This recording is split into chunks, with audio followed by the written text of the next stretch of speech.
What is this? Donuts. Okay. Go ahead. I can have one. You can have them all. These are for me. Yeah. Really? Yeah. Why? I don't know, you looked hungry. That is a good donut. All right, well, I gotta hit the road. You mind if I just take one for the road? Just one. Well, I am really hungry, and I missed breakfast this morning.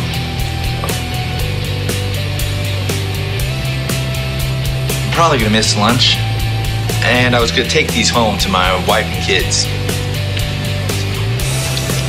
Really, to be honest, they gotta last me the whole week.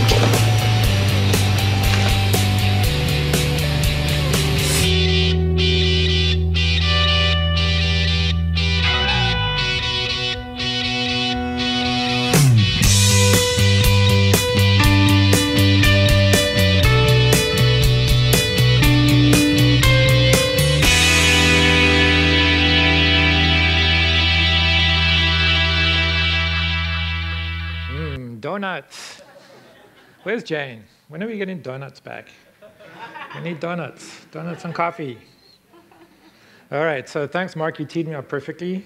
So the devotional that you got this week, I'm not talking about any of that. So throw it away. No, keep it. And look, Mark, whatever, I shaved. I ironed a shirt. Okay, so...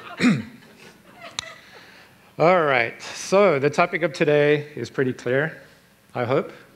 Did you get it from the little video? Donuts? No, it's about your money. So I just titled, it's got two titles, Your Money or Your Life, which I thought was funny, but the next one's better. So what's in your wallet? All right, so I'm in now, I can't get out. So when I was a child, and I think for most children, probably up to the age of 11, 12, you don't really think about money all that much, because unless your parents very super incentivized to teach you about money, or they're good Christian parents start teaching their children pretty young about what money is and the value of money and then giving. And my dad was a Christian, but didn't really teach us too much. Anyway, so as a kid, I didn't really think about money. Stuff just arrived when you needed it. Birthdays were great because you got stuff that you didn't need, that you maybe wanted. But the stuff that you needed, like new shoes, school uniforms in South Africa where I grew up, not so much here, new clothes in general, right? A new bike, new books, new supplies, food, that stuff just showed up. Like it was a miracle, right? And later on, it was a bike, so I could get to school and back, but really to my friends and back. And then a motorcycle. And guess who paid for all of that stuff? My dad. My dad. So I think I've chosen to pick on my dad quite a lot in past messages, so why change, right? He was rich cannon fodder for sermon material and illustrations. So sadly, he's not with us anymore. Those who know us well, he passed on 3.5 years ago. But his life has such an impact on me in so many different ways. When I sit down and prepare a message like this, and I think about where do I start, always somehow God leads me back to him as an example. Sometimes for good, sometimes for bad. So you make the determination today. So I was fortunate that I had kind, Christian, amazing, generous parents. I was never made to feel like I was a burden. I've got 2 siblings. I've got a brother that's 2 years younger, and then a 10-year younger brother back in South Africa. And so my dad learned a lot with the first 2 of what to do and what not to do when it came to money and all of that. So my brother Max had a much better experience than Philip and I did.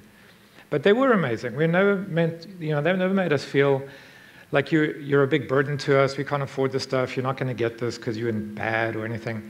They're pretty even-handed how they treated us and made sure that all our needs were supplied. And they never really asked for anything in return from us, except there was some notion of, well, be a good kid, right? Get good grades, go to school, we used to call it bunk, right? Don't bunk school, which means don't go, right? So skip school. We did, but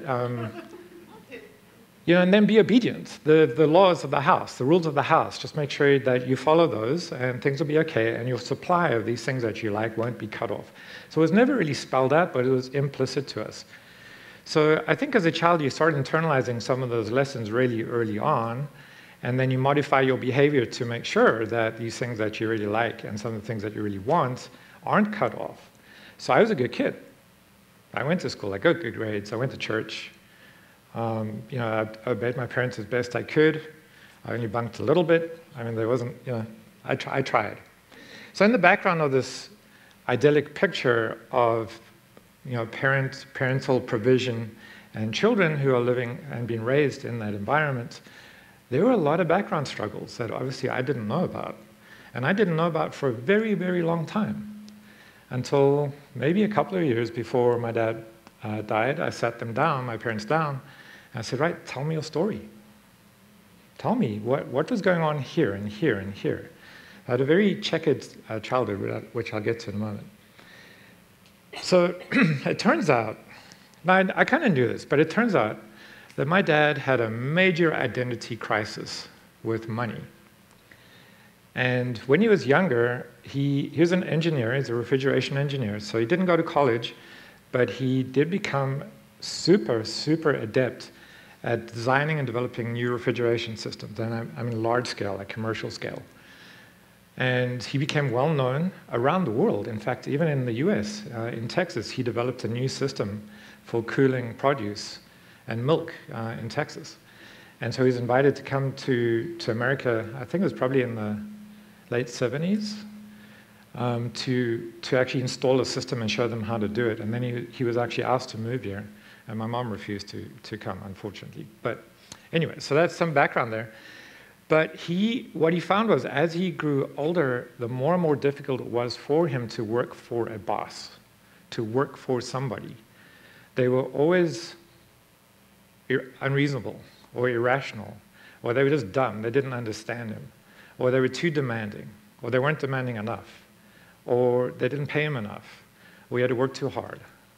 So there was always this kind of insecurity about what the next thing was going to be, and what that led to was a wide variety of entrepreneurship, new ventures that he embarked on, probably starting in his late 30s, continuing pretty much the rest of his life until he couldn't work anymore. So here are a couple of these. So most of these failed. No, they all failed. That's right. There weren't all these faults, but they all failed. So first of all, I remember this clearly. He invented a machine. I was probably around 10 or 12. He invented a machine that would prepare and then fry and then flash freeze and pack into vacuum-sealed bags prawns. Now, for Americans who don't know what prawns are, they're just big shrimp. Okay, so these were big prawns, came from Mozambique, at the time known as some of the best prawns in the world. You couldn't get them anywhere else. They're called tiger prawns. And the machine worked. He was a good engineer. And he sold the concept, the very, very first produce in South Africa that was flash frozen that way, packaged that way, and then put into freezers in supermarket chains. And he started selling it to the biggest, Pick and Pay and OK and Checkers, the big names in South Africa. Wildly successful. We had money. I remember my life kind of changing overnight at that point. Like, we always had cash, and we were doing things. And then, in 1975, the dream ended because Mozambique became independent. And so after 400 years of Portuguese rule, they had a local government take over, which is not bad. Independence is good, but it was a Marxist government. So what did they do? They stopped all trade with South Africa, because South Africa was, as pretty much everyone knows, was still mired in apartheid. Into that business, like literally in a couple of weeks, couldn't get prawns anymore. He was done. He tried to change the whole system so it'd be vegetables. Nobody wanted vegetables. We still don't, right? I don't want them. Anyway, so so he sunk everything into that business, and although he was making money, my dad never really thought about the future when it came to money. Money was for now, and you either had it or you didn't. He wasn't big on investing and saving and doing those things, because to him, that was like tied up with having a boss, and he wanted to do what he wanted to do. So then he started a refrigeration consulting business, and it was kind of slow and not a lot went on. He started designing systems. He had to fix fridges in people's kitchens for a while to make ends meet. My mom had to go back to work full-time as a bookkeeper just to keep the family afloat. And then he designed this thing that everybody wanted. And as I said, he was able to travel, and people really respected his design acumen and what he was doing. And then he did some work for the South African mines, for deep gold mines, and built a business. And the business was thriving. And then a partner stole all the money and disappeared. And we were broke again. Then he started a fencing and walling company because a friend of his in another city, farmer, had said, there's a huge boom here. Everyone's coming to Kimberley, a city in South Africa. Everyone needs walls. Everyone needs fences. Come and start a business. You'll be rich beyond wildest dreams. So we moved again. And once again, company started doing well. Then he took on a couple of partners, and they stole all the money. So you're getting a theme here. My dad didn't work well with people at all, either people he reported to or partners.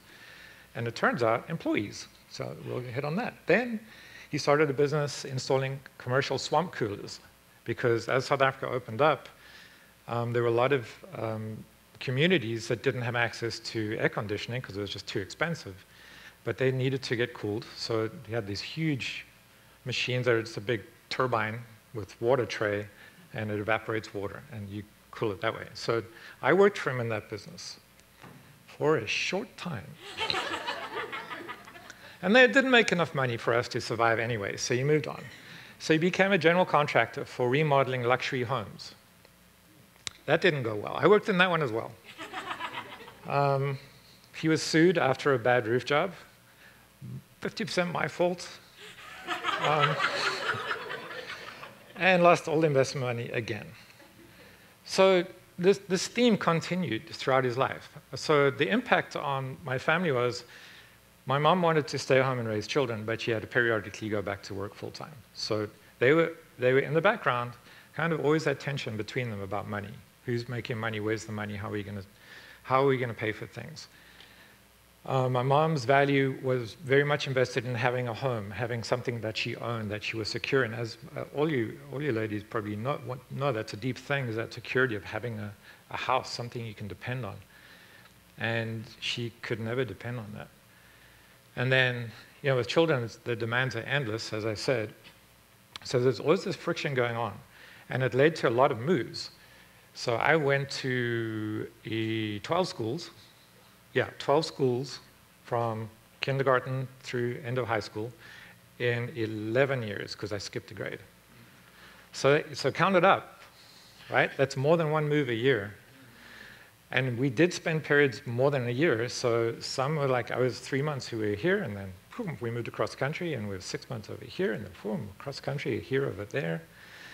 So part of that formed me. It's a long story, just tell you about me, right? Because all of that, as I said, had this impact on my life and formed an identity. So as I started, later in life, realizing those values in my dad, I had to sort out what are my values. And am I going to reject everything that he did and stood for, or I'm going to take part of it and learn from it? And so then I realized that part of my values were shaped by my mom. I really like stability. I like having one place to call my own. It's just a room.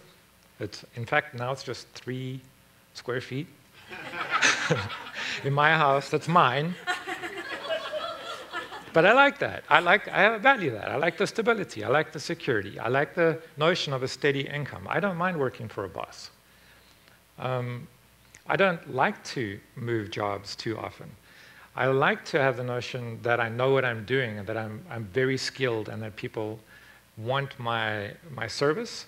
They need to pay me well for that, but I don't want to move too often. On the other hand, here's the dad in me, my dad in me. I don't want a career. I've never wanted a career like growing from one pay grade to the next, one step up the company ladder until you get to some middle management job and die. I've never seen that as me. So I've got a little bit of both of them in me, and that shaped the way that I've dealt with money. So I wanted to give you just these things, what I've learned, very quickly today.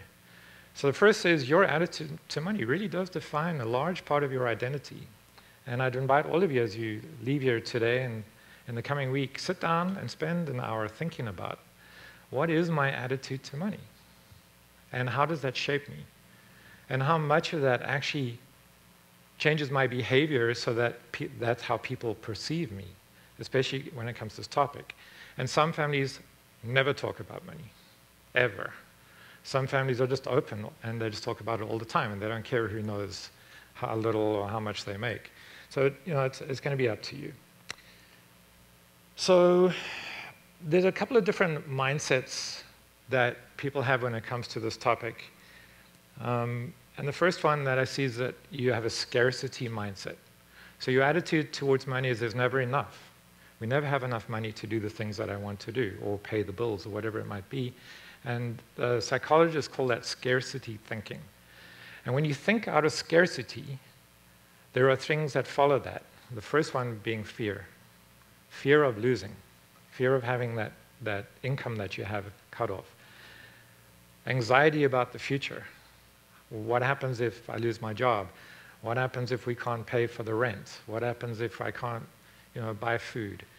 And so a lot of that scarcity thinking actually makes us really, really scared about life and about money, and it also makes us protectionists. So what I have is mine, and I'm holding on to it, and I'm not giving you any. It's mine. And you see this with 2-year-olds. Sorry, Jenna, but you do. And then the other framework is wealth or growth mindset. And when you have a wealth or growth mindset, there's always more. I can always make more. I can always get more. It's not I need to hold on to what I have, because there's always more. There's more out there. I just need to go and find it and collect it. Okay, so just as this whole thing unpacks today, think of these two different mindsets and try and pin where you are. And some people are right in the middle, and that's hopefully for Christians, we are right in the middle. Ever being slightly nudged towards the wealth mindset by God. So let's look what Dave Ramsey has to say on this topic, and then I'll continue. Over 800 and something scriptures dealing with money and possessions. Christ in the New Testament talked more about money than he did about love. Now, why is that? Well, obviously, the Bible and God has put a pretty heavy emphasis on money. Is it because money's important? No. I think it goes back to what Jesus said. He said, your treasure is where your heart is. And so how you handle money or mishandle money indicates a whole lot of things that are going on in your life spiritually, emotionally, relationally. How you work, how you earn, how you handle it when you do earn. Do you save? Do you spend? Do you give? Are you out of control with something that's going on? Those things are all elements of your spiritual life. So to have a spiritual experience that does not encompass marriage discussions, children discussions, money discussions, career discussions, and teachings from the Bible about those things would be an incomplete spiritual walk. So for a small group or a Sunday school or a church to completely ignore the financial teachings in the Bible, well, you'd be leaving out a section of the Bible. That'd be silly, a section of our spiritual walk. And so this section not only is excellent to be dealt with because you get better results with the money and you get some of that stress out of your life and those kinds of things, but more importantly, it takes you to places in your spiritual walk that none of the other subjects will take you to. It'll make you deal with parts of your heart when you start dealing with your money biblically that you would have never gotten to otherwise. I'm convinced that's why Jesus talked so much about it. You're here. So he said there are, over 800 references in the Bible to money. So I've got them all listed for you. And that we're just going to go through them one by one for the rest of today. All right. No. So back to my story then. So what happened to me? Well, so with these different, not conflicting, but maybe dissonant values in my life, it worked out this way. As a young, I didn't go to college either, by the way, following in my dad's footsteps. I did 1 year of pre-med and thought, no, this means I'm going to work for somebody for the rest of my life. And I don't want to do that either. I want to try different things. Anyway, so I ended up working for my dad, which was very instructive. And I learned a lot about why he didn't get on with people and why people didn't want to work for him, with him, or above him. With that said, he was a very, very magnetic man, great big personality. People really liked him. He was generous of spirit. He was generous of money when he had it, but very protective when he didn't. So I never really knew how to address my dad, how to approach him on the subject of money, because you could get two wildly different results. The one could be he always had thick piles of cash when he was flush, when things were going well. He would just like count out notes. Here you go. Here you go. When he wasn't, when his wallet was thin, I would have to listen to a half-hour diatribe on you children and never ending. And so I ended up wanting to be independent of that really early in my life. So as I worked for him and then I went to the military, for a couple of years I became more and more independent and started shaping into what do I actually want to do. So I ended up working as a sound engineer at the South African Broadcasting Corporation and being an apprentice, essentially learning that trade. And I thought, oh, this is cool. This is what I want to do with my life. I love music. I wanted to be a music producer eventually, and I could see myself getting there. And after 3 years of that, I thought, okay, I'm pretty proficient. I'm going to go into the music practice, right, of the SABC now and learn how to record, engineer, and produce music.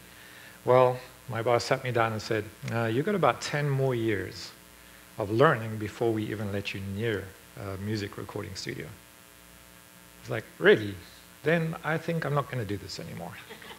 So, see some of my dad's values, right? And so Alison had taken a computer course. This is the 80s when computers were new. People didn't really have PCs at home very much, especially in South Africa. They were very, very expensive. But we now had access to them, and there were colleges, little colleges starting that would teach you full-time, 3 months full-time how to code, COBOL, and then find you a job.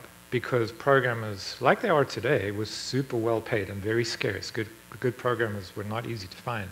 So companies would pay a lot of money. They'd pay for that whole course, thousands of rands, and then employ you. And so I went to do that. I didn't think I could, I had any aptitude at that, but it turned out I did. So did that, stopped my job. Alison supported us for 3 months, and then I got a job, and lo and behold, I was paid 2.5 times what I'd been earning 3 months before. I was like, oh, money. It's the first time I'd really gone, oh, money. Money became a value, because suddenly there was a lot of it. And between the two of us, as young 20-somethings, were earning a ton of money. No kids, no responsibility, no house or anything yet. And something clicked in me that, oh, you're smart, you can make money. So maybe that's what you should do with your life. And so that's what I started doing, was how can I make money? How can I make money fast? So all kinds of different schemes. And it ended up with me,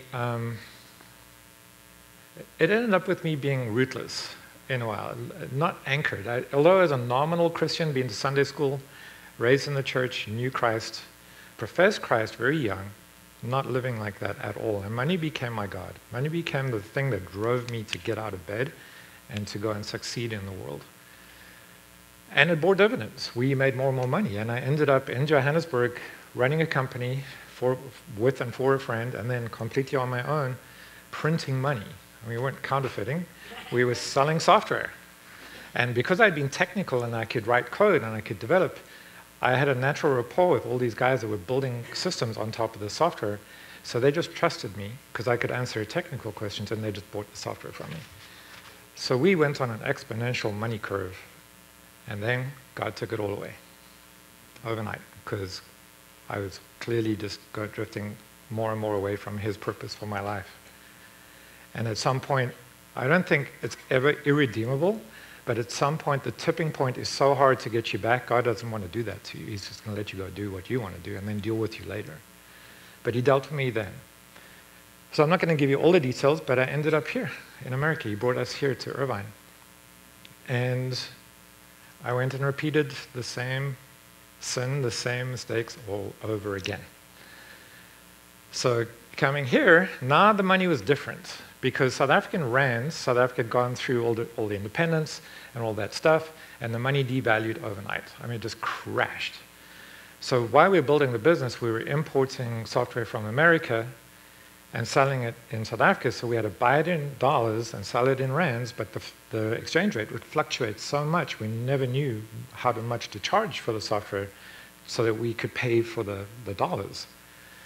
So we ended up just charging 12 times, 12x dollar to rand, and it fluctuated between 6 and 8. So we made tons of money just on the exchange rate as well. But coming this way, all my rands are worthless.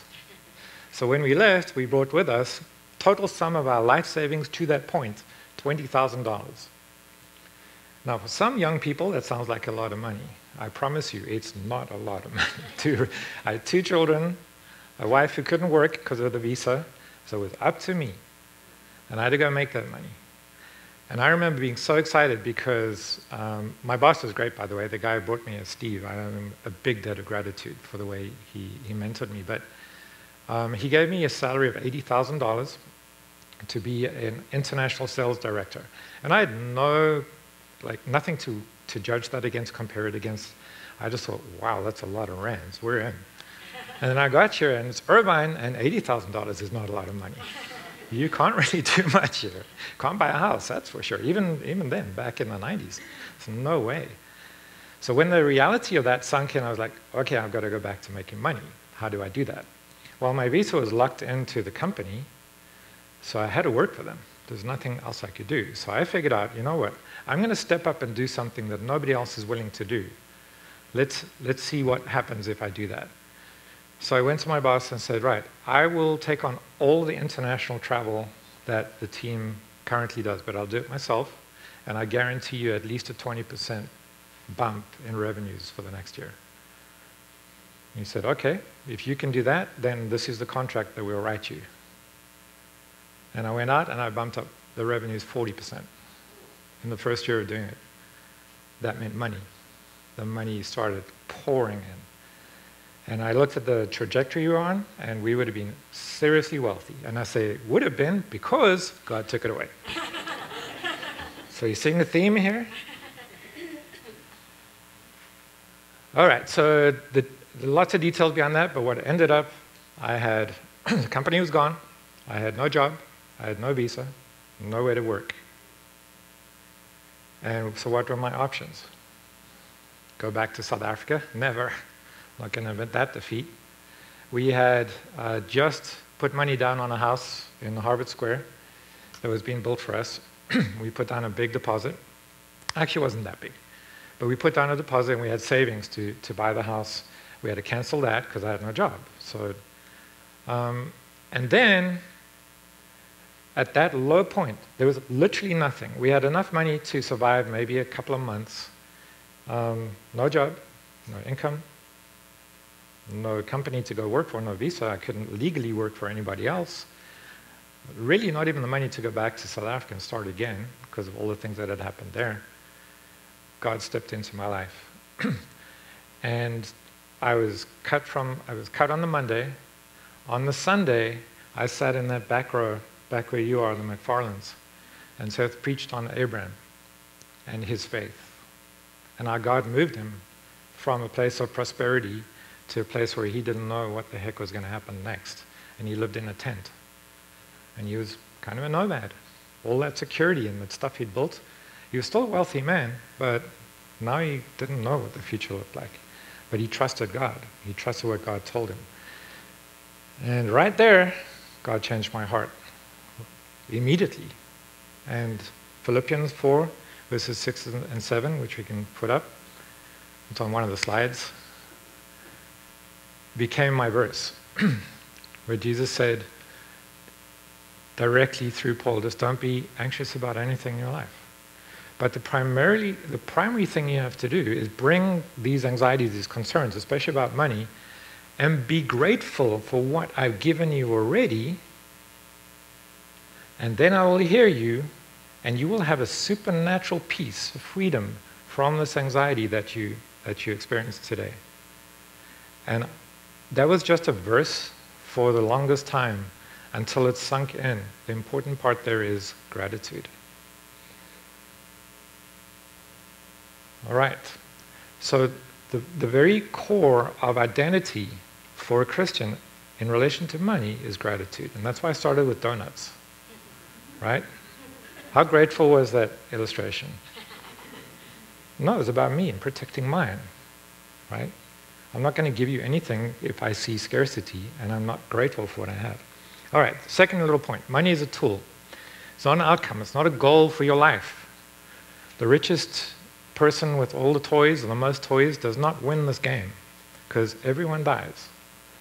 You can't take a single thing with you. Nothing. Now, we also just let that wash over us, especially as we get older, and go, yeah. But think about it. Think about how your attitude to money, your drivers and motivators, lead you to do things, certain behaviors, certain ways of thinking, patterns that repeat in your life because of some anxiety you have around money. And then think about the fact that one day, it might be today, you will no longer be here to enjoy any of that, and you can't take it with you. And I hope that would change some of your perspective on it. So we think of money in terms of assets, or we can buy things, we can spend money, and we can get things in return. God thinks of money in a totally different way. It's a tool to shape our character and our hearts and our minds, and to make us more dependent on Him, not less. So the more money He gives, the more He wants you to be dependent on Him. Not take that and become independent and go, oh, now I can run my own life because my outcome here is always going to be good. No, the outcome's going to be the same as everybody. Whether you had nothing in life or everything, you will end up in the same place, in the ground. But your soul will live on. And the tool that we have is meant to help everybody get to that same understanding. So this tool that we've been given, it's a great tool. I don't say don't value money. I think you must value money. We should. God gives it to us. It's great value. But it needs to be used correctly. So learn about it. Think about it. Pray about it. Use your money wisely as a tool to better your life, but also better other people's lives. Because that's what God wants from us. And the economic system He set up for Israel, it was all about bettering everybody, giving everybody a fair shot. Jesus said the poor will always be with you. You can't solve poverty, because that just is. It's the way the world is. It's broken, and you can't solve that problem. But what you individually can do, you can help, right? You can't fix it, but you can help somebody. You can elevate somebody. And He built that whole system for Israel so that was the purpose. The outcome wasn't more money. The outcome was use the money as a tool to make the nation better and to give everybody a fair shot here. Even the foreigners among you, right? It didn't just extend to the Israelites, but foreigners amongst them would be treated with generosity. They were meant to lend money to them when they needed and give it when they could. So it's good that we learn about money, to use it effectively, to invest it, make it work for us, but not get anchored on the outcome. Because if you're checking your stocks and your bonds every single day, hoping for that bump, at some point in your life, you will check it and it's going to be down 30%. That's just how this economy works. So if you're anchored into that to bring you joy, security, satisfaction, and peace, ain't going to happen. Sorry to disappoint you. All right, so the verse that I want to highlight there is, actually I think it is out of the devotionals, Luke chapter 19, verse 13. The illustration that Christ gave around this, using money as a tool, He said to the servants, He gave them 10 minas each, like $10 each. He said, put the money to work until I come back. He didn't say, here, I'm giving you a gift of money, just spend it any way you like, go do whatever you want. He said, invest it, use it wisely until I come back. And then, if you read the devotionals, you know the end of that story about how the different servants actually used it. Okay, so He wants us to be wise. All right, next point is that if as part of your mentality towards money, you're continually comparing yourself, where you are, how much you have to others. You are going to build up a ton of resentment in your life. And ultimately, you're going to live a life of coveting. In the Old Testament, one of the commands, the 10 commands, is thou shalt not covet. So what is coveting? Well, coveting, to me, is pretty simple. It's just wanting what somebody else has. Looking at my own life or my own possessions and going, oh, I don't have that. I think that would make me happy. So our consumer-oriented society pressures us to think that way. Honestly, all advertising, all marketing is designed to make us dissatisfied with what we have and to tell us, whether it's overtly or, I'm lost the word because I'm old, but the opposite of overtly. Anyway, it tells us you're not good enough unless you have this, or you're not ever going to be happy until you have this, or you're ugly, this will make you beautiful. So it's coveting. They inspire us. They want us to covet. So it results in chronic dissatisfaction, and then anxiety and fear, and then anger. And we never seem to have enough. There's another verse in the Bible that says, the eyes of man are never satisfied. Never. So, and then contentment, gratitude, is not just trimming down your desires. Not going, oh, well, I don't think I need that. I need that. Contentment and gratitude is living within what God is giving you and saying, this is adequate. This is good. Right? It's a conviction. It's a deeply held belief that what God has given me is enough for all my needs. No matter how much a human looks at it and goes, oh, you're not going to have enough money to retire. That's just another form of advertising. It's just another form of marketing to make you dissatisfied with what you have. So I'm not saying don't invest, don't put money in a 401k. I'm saying don't make that the reason that you live. Don't anchor yourself into that and think that you're going to be happy if you have more. I have a very good friend. I hope he never watches this. He's not a Christian, so he probably won't. One of my best friends, a guy I mentored, is a way better salesperson than me. I'm technical. I'm a way better programmer than he is because he hasn't ever programmed a line in his life.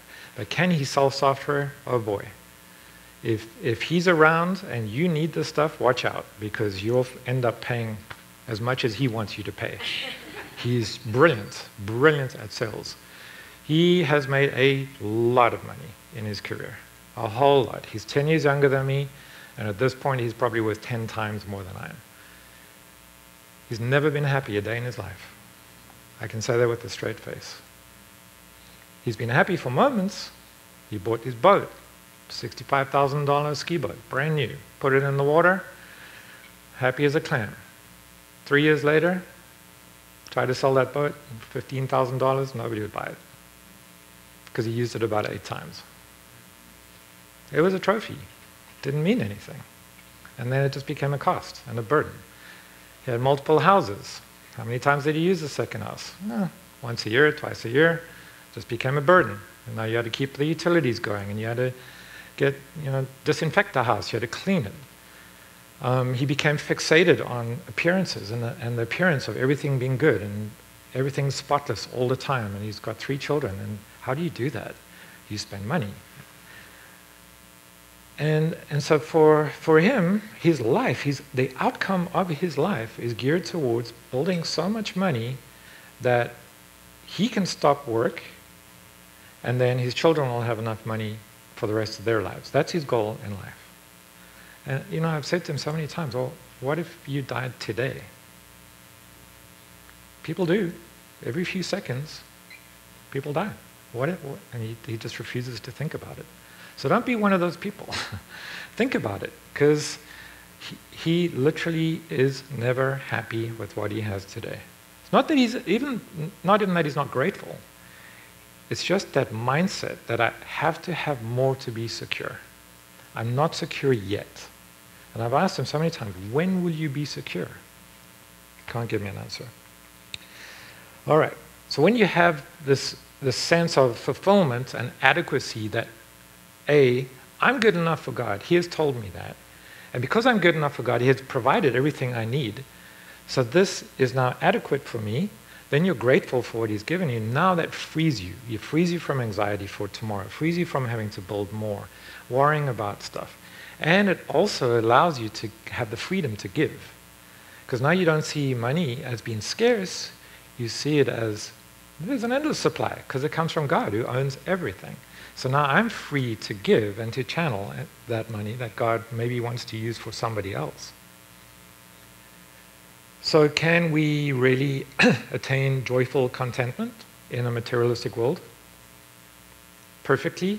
All the time? Every second of your waking day? No, absolutely not. Because we're still part of this world. We're still prey to moments of weakness and to those inner, deeply buried things that God still needs to chip out, wrestle out of us. But we can edge that way. As I said, I'm being nudged more and more towards that wealth, that wealth paradigm. More and more, God's saying, don't worry about this stuff. I'll take care of it. I'll take care of it. And the more He does that, the more I can relax and claim this verse, Philippians 4:13, that I'm able to do all things through Him who strengthens me. Because day by day, it strengthens me in this commitment towards handling money wisely. There's lots of verses for you to go and learn. We'll be testing next week. All right. Exodus 20, verse 17. This is the command.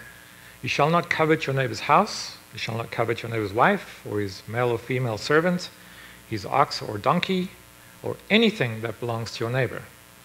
So I extended it for us. Or his Tesla, or his swimming pool, his Rolex, her diamonds, her plastic surgery. We live in a culture where wealth is glorified on one hand and disdained and rejected on the other. We live in a very divided nation when it comes to this topic. So our position should be neutral, neither wanting more nor wanting less, because what God has provided is adequate. And that gives us the freedom to give away. Even sometimes when it hurts, we can give away more than we have in God's economy, in His paradigm. So this antidote, giving, the antidote to this materialism, to dissatisfaction, wanting more, is giving. And it truly confronts my selfishness when I give. Because the reaction to the giving sometimes isn't perfect. I.e., the desire comes from God and the command comes from God, give, but sometimes the reaction is, I don't want to. This is scary, it's too much. Or, gosh, look at the bills that are coming up. Oh, look at my credit card balance, it's really high. So I have to confront that selfishness every time God asks me to give. And sometimes that's just on tithe day. Like, oh, okay, it's that day again. So it really does. So there's a little story. There's a super rich guy. He's got a lot of wealth. He's not happy with his life, and he can't ever seem to have enough. And he goes to consult a counselor. And the counselor is up in New York, one of those penthouse things with a couch, and it's a therapist. And he says, come to the window and look down on the crowds below. So he looks down and says, what do you see? And he says, well, I see people. And the counselor then takes the man to a mirror, stands in front of it, and says, what do you see now? He says, I see myself. Well, a mirror is just a window that has silver on the back. Right? So the message here, when you apply a little bit of silver, you stop seeing others, and you just see yourself. And I know it's trite, but it is true. Sometimes when you, in a situation, you can see people clearly, and then you add money to that situation, and suddenly all you see is yourself and my needs and what I have and mine. And these people are parasites. It's really a hard reality. Giving grows our faith in God. So the Bible encourages us to take a step of faith and to give. Trust God to meet all your needs. And He meets them personally, He meets them liberally, and He meets our needs gloriously. Malachi chapter 3, verse 10 says, bring the whole tithe into the storehouse, that there might be food in my house. Test me in this, says the Lord Almighty, and see if I will not throw open the floodgates of heaven and pour out so much blessing that there will not be room enough to store it. Now, we have two choices when it comes to the Bible, right? We can either believe everything or we can believe nothing. I choose to believe everything. So what is God telling us through Malachi? He's going to flood blessing into your life. Now, I don't think that God means specifically, hey, you tithe your whole life and you're going to end up wealthy. That's not what I believe he says. Because blessings from God are not always material blessings. The blessing that I get, mostly, is a complete lack of anxiety about tomorrow. And the ability to just live in today, accept where I am today, be grateful for what I have today, and operate out of that wealth mindset. And so that frees me to not be worried about, oh, I've got to get this deal closed. I can work with the people. I can think about what these people need. I can have empathy. I can align with them. At some point, if I have an opportunity, I can tell them about God. Right? So don't give for the wrong reasons. The right reason to give is that you are going to be blessed with joy, with freedom from anxiety. Your life will be way more exciting if you follow God in this, because he will give you opportunities to give where you have no idea that there is a need, and he'll point it out to you. And the joy that comes from meeting somebody's need at that time is indescribable to me. Knowing that God has worked through me in this area, and he is way long ago, he says, before you were born, I had this plan for you. I had this work planned for you. And all you had to do was show up. And I provide everything. I'll give you the money. I'll give you the time. I'll give you the car. Whatever you need, I've already given you to go do this work. And when you see yourself in that light, your relationship with God changes. And you truly get that sense that, not only am I a child being protected, I don't have to worry about this stuff, but I'm now useful to him. And that is something that you'll carry for your whole life. So don't give as theater. Jesus warned against that, right? The story of the widow who put in 2 cents, that was all she had. So the core of this, right at the end, God is faithful. Okay, he always provides what we need. So in 20 years of trying to be faithful, God has progressively deepened my trust in him day by day. He's making me more dependent on him for my joy, not less. So paradoxically, possessions, money, and more make me fearful. It's now the reverse effect for me. I fear more. I fear buying more stuff. I'm a huge car nut, as people know me well. No, motorcycles and cars are a big value for me. My car is now 16 years old. I don't need another one. It's fine. I actually fear having to go get a new car. It's paradoxical. What brings me joy now is the knowledge that God provides everything I need today to serve him, to honor him, and love him. And you. So I think these things are pretty basic. I expect a lot of you have already learned these lessons. The key to be fully dependent on Jesus, fully submit your identity to him, and enjoy an anxiety-free life when it comes to money. So let's pray. So Lord, thank you for always providing. And I ask that you deal with the selfishness in my heart, in our hearts, and open our hands and homes to those who are in need. Bless us as we try to honor your will. And I pray that your Spirit will inspire us to give generously to extend your kingdom. Amen.